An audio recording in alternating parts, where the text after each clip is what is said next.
Welcome to Brain Vision. If a hydrogen ground state atom goes to some excited state from monochromatic light, and this excited state observes 6 different cascades, there are only a certain amount of options those cascades have for availability, since they have to be some integer value. So it starts in n equals 1, and so it could go from up to 4 down to 1. That's 1. It could go up to 4, then down to 2. That's another 1. It could go up to 4, then down to 3. That's another 1. So that takes care of 3 of the potential 6. Another thing it could do is go up to 3 and then down to 1. It could also go up to 3 and then down to 2. And it could also go up to 2 and then down to 1. That's 6. So that would be the first 6 that are possible. If it was able to kick it up to the n equals 5 state, then you would have 5 to 4, 5 to 3, 5 to 2, 5 to 1. And so it's not possible for it to go up to that state because you've only observed 6. So these are the first 6 that are available. So for part A, it says, what is the wavelength of the incident beam? And explain the steps in your solution. So the wavelength of the incident beam maximally has to be from the 1 to 4, right?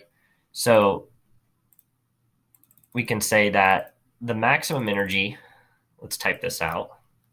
This is part of the answer.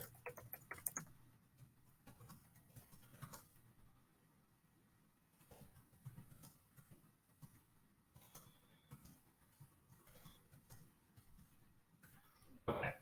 So since the maximum energy is going to take this hydrogen atom from n equals 1 to n equals 4, we can determine that that is the wavelength of the incident light, right? Because if the wavelength of the incident light was any less than this, it wouldn't be able to get it up to this n equals 4 state.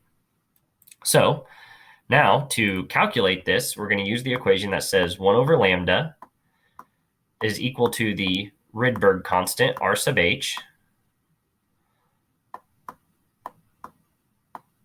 multiplied by 1 over the initial state, which is n equals 1 squared, minus 1 over the final state, which is n equals 4 squared. So we can invert both sides of the equation to solve for lambda. And we have lambda is equal to the Rydberg constant, which is 1.097 times 10 to the 7, multiplied by 1 over 1 squared is 1, minus 1 over 4 squared, which is 1 over 16. And then we have to raise this entire side of the equation to -1, because that's how we got lambda out of the denominator and into the numerator on the left side of the equation. So carrying out this operation, we find that lambda is equal to 97.2 times 10 to the minus 9 meters, or 97.2 nanometers. So this is our solution for part A.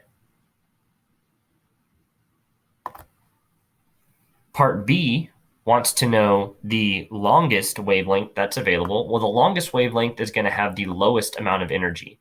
And the lowest energy is going to come from the n equals 3, or n equals 4 to n equals 3 transition. So we go n equals 4 to 3 is going to give us our longest wavelength, because that's the lowest energy.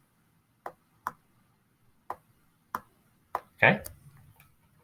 So we're going to use the same equation, where lambda, we can go ahead and do the second step, right? Lambda is equal to the inverse of everything on the right side of the equation, which was the Rydberg constant times 1 over the final state squared, so 1 over 3 squared, minus 1 over the initial state squared, 1 over 4 squared.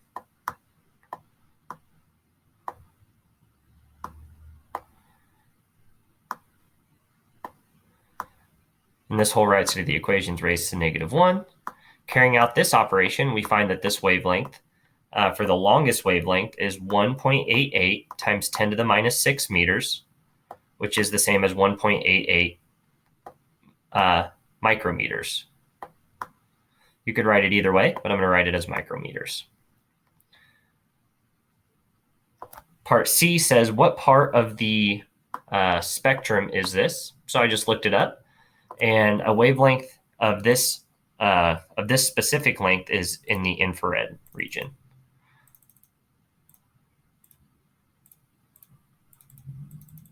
Well, if it would let me type, there we go.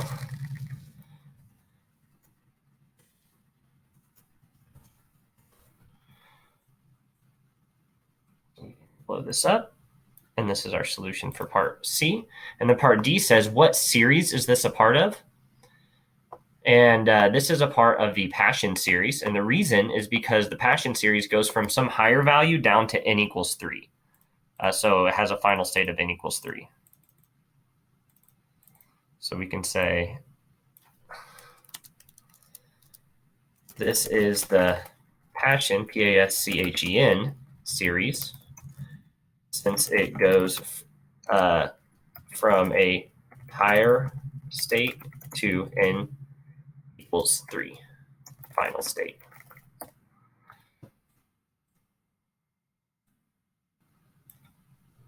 We can box that in as their solution for D. Oop, didn't mean to do that. There we go. This is a little bit longer of a question, so there's a part E. So part E says, what's the shortest wavelength? Well, the shortest wavelength is going to be the one that goes from the highest energy, because, right, shorter the wavelength, the higher the energy. So it's going to be the one of the highest energy. So the shortest wavelength is going to go from the n equals 4 to n equals 1 state,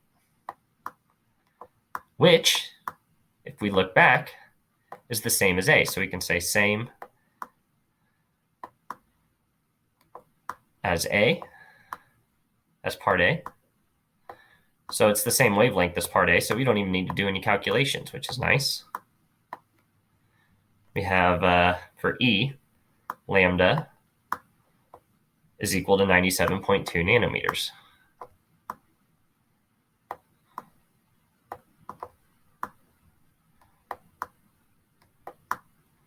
We can box that in as our solution for E. Part F says, what part of the spectrum is this? I looked this up, and this is in the ultraviolet. So we can say ultraviolet.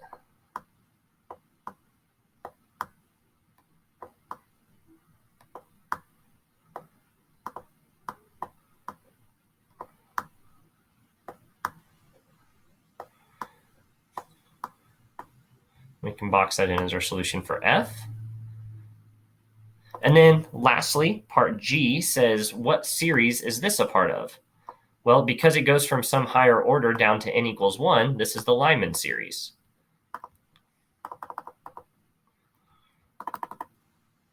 We can say this is the Lyman series, since it goes from a higher state to n equals 1 final state. Oops, not 2, 1. Got a little bit bigger and box that in as our solution for part G. And that's the final part of the question.